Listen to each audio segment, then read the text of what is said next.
Hello everyone, welcome back to my channel. आज का जो हमारा टॉपिक रहेगा मास स्पेक्ट्रोमेट्री। तो इसमें हम इसका प्रिंसिपल पढ़ेंगे, इसकी इंस्ट्रूमेंटेशन पढ़ेंगे और वर्किंग देखेंगे और कहाँ कहाँ ये यूज़ होता है, इसकी एप्लीकेशन भी हम देखेंगे। मास स्पेक्ट्रोस्कोपी क्या होती है? मास स्पेक्ट्रोस्कोपी एक ऐसी एनालिटिकल टेक्निक है जो कि हम लेबोरेटरीज में तब यूज़ करते हैं जब हमारे को सैंपल को आइसोलेट करना होता है on the basis of mass to charge ratio. तो चार्ज और मास के बेसिस पे हम अपने सैंपल को आइसोलेट करेंगे, इसलिए ये टेक्निक यूज होती है। Mass spectroscopy is an analytical technique used to identify and quantify the chemical composition of substance by measuring the mass to charge ratio of ions generated from the sample. ये हमारी instrumentation में सबसे पहले हमारा sample introduce होता है machinery में, फिर वहां पे एक आयन सोर्स होता है, गैस फेज आयंस, और नेक्स्ट हमारा होता है मास एनालाइजर, और उसके बाद हमारा आयन को डिटेक्ट करने वाला ion detector, then data system, और उसके बाद हमारे आउटपुट मिलती है ग्राफ की फॉर्म में।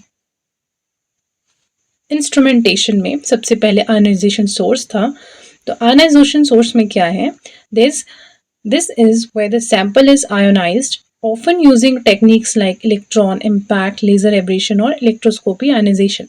तो जो आयनाइजेशन हमारी रहेगी सोर्स की, वो सोर्स पे डिपेंड करेगी सोर्स हमारा किस फेज में है, गैस में है, लिक्विड में है या फिर सॉलिड में है। उसके हिसाब से हम डिफरेंट आयोनाइजेशन टेक्निक यूज करेंगे। नेक्स्ट हमारे पास है mass analyser. It separates ion based on the mass to charge ratio. Common types include quadrupole, time of flight, magnetic sector और आयन ट्रैप एनालाइजर। ये भी हमारे सैंपल के हिसाब से डिफरेंट होते हैं as per hour needs. Third हमारा आता है डिटेक्टर। डिटेक्टर हमारी रीडिंग्स रिकॉर्ड करता है और उसको हमें सिस्टम तक पहुंचाता है। It record the abundance of ion at different mass to charge values. Data system, this collects and process the data creating mass spectrum. हमें ग्राफ की फॉर्म में इंफॉर्मेशन देगा जिसको हम अपने मैच करेंगे रेफरेंस वैल्यू से। आयनाइजेशन मेथड हमारी डिफरेंट है। गैस, अगर हमारा जो सैंपल है वो गैस में है तो हम डिफरेंट तरीके की आयनाइजेशन मेथड यूज करेंगे। सॉल्यूशन है तो डिफरेंट तरीके का यूज करेंगे, और सॉलिड है तो अलग करेंगे। जैसे गैस है तो फोटो आयनाइजेशन हो सकती है, केमिकल आयनाइजेशन हो सकती है, इलेक्ट्रॉन आयनाइजेशन हो सकती है। तो यहाँ पर हम इलेक्ट्रॉन आयनाइजेशन मेथड पढ़ेंगे। सॉल्यूशन में अगर हमारा सैंपल है तो इलेक्ट्रोस्पिरे हो सकता है, एटॉमिक प्रेशर केमिकल आयनाइजेशन हो सकती है, matrix assisted laser desorption ionisation हो सकती है, और सॉलिड है plasma desorption, field desorption, secondary ions. तो डिफरेंट मेथड्स हम आयनाइजेशन के यूज करते हैं as per hour sample. Principal क्या है हमारे इस टेक्निक का? जो बेसिक प्रिंसिपल है स्पेक्ट्रोस्कोपी का, यही है कि जो मास टू चार्ज रेशियो हमारा आएगा उसके बेसिस पे हम अपने सैंपल्स में जो कंपोनेंट है उसको आइसोलेट करेंगे। The basic principle of mass spectroscopy is based on the fact that ions can be accelerated by an electric field and then sorted by their mass to charge ratio. Sort करेंगे हम, मतलब अलग अलग करेंगे mass to charge ratio के basis पे। जो heavier होंगे वो लेस डिफ्लेक्ट होते हैं as compare to lighter ones. जिनका मास ज्यादा है वो कम डिफ्लेक्ट होते हैं जिनका मास एज कंपेयर टू जिनका मास कम है, और leading to separation. This leads to separation. The detector measures the intensity of ions at each mass to charge value, creating a mass spectrum. और एक ग्राफ बनाते हैं, उसके बेसिस पे हम जानते हैं कि कौन सा हमारा मॉलिक्यूल है। Working of the mass spectrometry. सबसे पहले हमारे पास आता है आयोनाइजर। आयोनाइजर का काम क्या है? आयोनाइजर आयोनाइज करेगा हमारे सैंपल के मॉलिक्यूल्स को। हम अपना सैंपल लेंगे। सबसे पहले सैंपल किसी भी फॉर्म में हो सकता है जैसे हमें चाहिए। हम यहाँ पे एग्जांपल लेते हैं वाटर मॉलिक्यूल का, जो कि गैस फॉर्म में है। वो हमने डाला अपने सिस्टम में, वहां पे वो आयोनाइज, उसके जो मॉलिक्यूल्स है वो आयोनाइज हो गए। यहाँ पे एक आयोनाइजेशन गन होती है जिससे कि हाई एनर्जी इलेक्ट्रॉन्स प्रोड्यूस होते हैं। जब ये हाई एनर्जी इलेक्ट्रॉन्स हमारे सैंपल के मॉलिक्यूल के साथ टकराएंगे तो उनके आउटर शेल में जो इलेक्ट्रॉन है उनको बाहर निकाल देंगे, मीन्स नॉकआउट कर देंगे। और जो इलेक्ट्रॉन्स मतलब निकल गए उनके आउटर शेल से तो वो पॉजिटिव चार्ज गेन करेंगे। उसके बाद हमारा आता है एक्सेलरेटर। एक्सेलरेटर पे क्या करेंगे, जो ये मॉलिक्यूल्स हैं हमारे पॉजिटिवली चार्ज हैं, यहाँ पे स्लिट्स लगी होती है दो डिफरेंट चार्ज की, और जैसे हमारा पॉजिटिवली चार्ज मॉलिक्यूल है वो नॉकआउट होके उसके पॉजिटिव चार्ज गेन किया तो वो नेगेटिव प्लेट की तरफ मूव करेगा। जैसे कैथोड और एनोड है तो जो हमारा इलेक्ट्रॉन है वो अपोजिट चार्ज के जाएगा और वो एक्सेलरेट कर लेगा क्योंकि अपोजिट चार्ज उसको अट्रैक्ट करेगा। The ion placed between a set of charged parallel plates get attracted to one plate and repel from other plate. The acceleration speed can be controlled by adjusting the charge on the plate. तो accelerator में हमारी दो plates होंगी जिसको हम anode या cathode भी बोल सकते हैं। पैरेलल प्लेट्स होगी डिफरेंट चार्ज की। जब हमारा मॉलिक्यूल्स नॉकआउट होके इलेक्ट्रॉन नॉकआउट होके आया और मूव करा, उसने एक पर्टिकुलर चार्ज गेन किया, तो एक प्लेट से वो रिपेल होगा, एक प्लेट से वो अट्रैक्ट होगा, वो अपोजिट प्लेट होगी।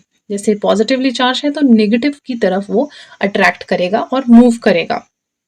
और जो एक्सेलेटर में क्या होगा कि जो एक्सेलेरेशन स्पीड है वो हम कंट्रोल कर सकते हैं चार्ज पार्टिकल्स की bye adjusting the charge on the plate. उसके हिसाब से हम अपनी स्पीड जो इलेक्ट्रॉन की है वो कंट्रोल कर सकते हैं। डिफ्लेक्टर में दो बड़े मैग्नेट्स लगे होंगे जो कि मैग्नेटिक फील्ड जनरेट कर रहे हैं और हमारे आयंस पे सेंट्रीपिटल फोर्स अप्लाई करेंगे। जो आयंस हैवी होंगे वो लेट डिफ्लेक्ट होंगे और एक कर्व फॉर्म करेंगे, बड़ा कर्व फॉर्म करेंगे, और जो छोटे आयंस होंगे हमारे वो जल्दी डिफ्लेक्ट कर जाएंगे क्योंकि उनका जो मास है वो कम है। जल्दी डिफ्लेक्ट होंगे तो एक छोटा कर्व बनाएंगे, और जब ये कर्व बनाएंगे तो जिस एंगल से ये डिटेक्टर पे पड़ेंगे तो डिटेक्टर डिटेक्ट करेगा एंगल या फिर रेडियस को डिटेक्ट करेगा, एक रेडियस फॉर्म करेगा उस एंगल के साथ, वो उसको कैलकुलेट कर डिटेक्ट करेगा। जो डिटेक्टर है जिस एंगल के साथ फॉर्म हुए उस एंगल के साथ जो उसकी रेडियस कैलकुलेट करेगा हमारा detector. The ion with correct charge or mass move to the detector. The ratio of mass to charge is analyzed through the ion that hits the detector.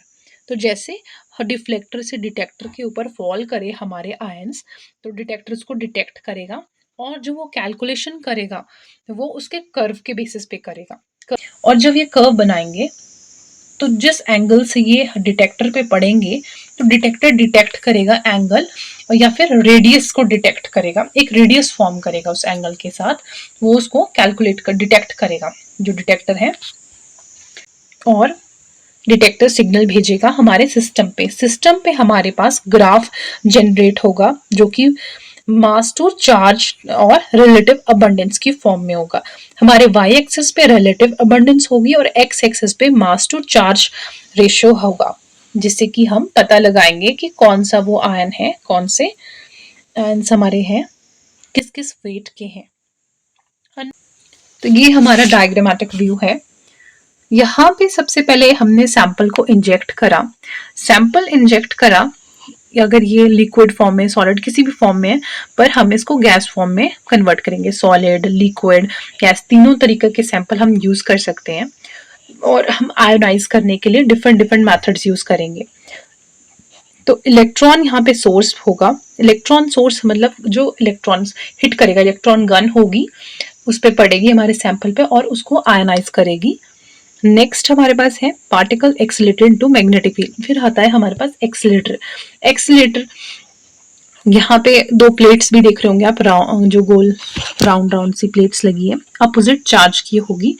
जब हमारा इलेक्ट्रॉन गन से हमारे sample पे उसको डालेंगे electron gun, तो हमारा outer shell है जो सैंपल का मॉलिक्यूल्स का, उसमें से हमारे इलेक्ट्रॉन्स निकल जाएंगे, नॉकआउट हो जाएंगे, और वो इलेक्ट्रॉन्स एक चार्ज गेन कर लेंगे, जैसे पॉजिटिव चार्ज गेन कर लेंगे, जैसे वो शेल से निकलेंगे वो नेगेटिव प्लेट की तरफ भागेंगे और अपोजिट प्लेट से रिपेल होंगे, जिससे कि वो एक्सेलरेट हो जाएंगे। और यहाँ पे हम एक्सेलरेशन कंट्रोल कर सकते हैं बाय उनका प्लेट का चार्ज चेंज कर सकते हैं। जितनी हमें एक्सेलरेशन चाहिए एक पर्टिकुलर एक्सेलरेशन ही हमें चाहिए, वेलोसिटी चाहिए कि हम मैग्नेट से पास करें। उनकी जिस जो वेलोसिटी है वो सेम होनी चाहिए सबकी, कम या ज़्यादा होगा तो फ़र्क आएगा इसमें। वेलोसिटी सेम होगी, वो फिर पास करेगी हमारे डिफ्लेक्टर से। डिफ्लेक्टर में क्या होगा, 2 बड़े मैग्नेट्स लगे होंगे जो कि मैग्नेटिक फील्ड जनरेट करेंगे। मैग्नेटिक फील्ड जनरेट करेंगे, उसकी वजह से जो हमारे आयन्स हैं वो डिफ्लेक्ट हो जाएंगे, और जो आयन्स का वेट होगा उसके हिसाब से वो डिफ्लेक्शन कर्व फॉर्म करेंगे। डिफ्लेक्शन कर्व, जो ज़्यादा बड़े पार्टिकल्स होंगे तो लंबा कर्व, थोड़ा बड़ा कर्व बनाएंगे, और छोटे पार्टिकल्स होंगे तो छोटा कर्व बनाएंगे। जब ये डिटेक्टर पे फॉल करेंगे, तो जब ये फॉल करेंगे डिटेक्टर पर, तो डिटेक्टर इन्हें डिटेक्ट करेगा और हमारा सिस्टम को सिग्नल देगा। उसके बेसिस पे हम अपना जो ग्राफ है वो मैच करेंगे रेफरेंस वैल्यू से, या मास स्पेक्ट्रोमीटर लाइब्रेरी है उससे मैच करेंगे ये कौन सा हमारा आयन है, एटम है, मॉलिक्यूल है, जो भी है उसको हम मैच करेंगे अपने सोर्स से। अब आती है इसके एप्लीकेशंस, कहाँ कहाँ ये यूज़ होता है। बहुत ही सारी चीज़ों में ये यूज़ होता है। जैसे केमिकल एनालिसिस के लिए, कोई केमिकल कंपाउंड मिक्सचर में से हमने पता करना है उसको जानने के लिए। प्रोटेनोमिक्स में एनालाइजिंग प्रोटीन्स और peptide structure and functional studies के लिए। मेटाबॉलिमिक्स में profiling metabolites in biological system, metabolites की प्रोफाइलिंग के लिए। एनवायरमेंटल एनालिसिस में pollutant and contaminants in air, water, soil, उसको चेक करने के लिए। फार्मास्यूटिकल्स में quality control and drug development के लिए। फॉरेंसिक्स में क्रिमिनल इन्वेस्टिगेशन के लिए, कोई सब्सटेंस है हमें उसको एनालाइज करना है, उसके लिए हम यूज कर सकते हैं। जुओलॉजी में isotopic composition for dating and tracing geological processes, कोई हमने ट्रेस करना है कि एलिमेंट कौन सा है यहाँ प्रेजेंट, उसके लिए यूज कर सकते हैं। फूड सेफ्टी में भी यूज होता है कंटेमिनेंट्स और अडल्ट्रेंट्स को चेक करने के लिए। So mass spectroscopy is an efficient method to know the chemical composition of sample or a molecule. More recently, it has been used to classify biological products, in particular proteins, protein complexes की study करने के लिए, isotopes की study करने के लिए भी हम मास स्पेक्ट्रोमेट्री का यूज करते हैं। इवन गैस क्रोमेटोग्राफी में जो डिटेक्टर है वो हम मास स्पेक्ट्रोमेट्री यूज करते हैं। कई बार लिखा होता है कि GCMC, तो गैस क्रोमेटोग्राफी सेम रहेगी और मास स्पेक्ट्रोमेट्री उसमें एज अ डिटेक्टर की तरह भी काम करती है हमारा। So this is all about the video. I hope you like my video. Thank you. Do like and do subscribe my channel. कोई डाउट हो तो आप उसको कमेंट सेक्शन में लिख सकते हैं, और आप मेरे टेलीग्राम चैनल को ज्वाइन कर सकते हैं।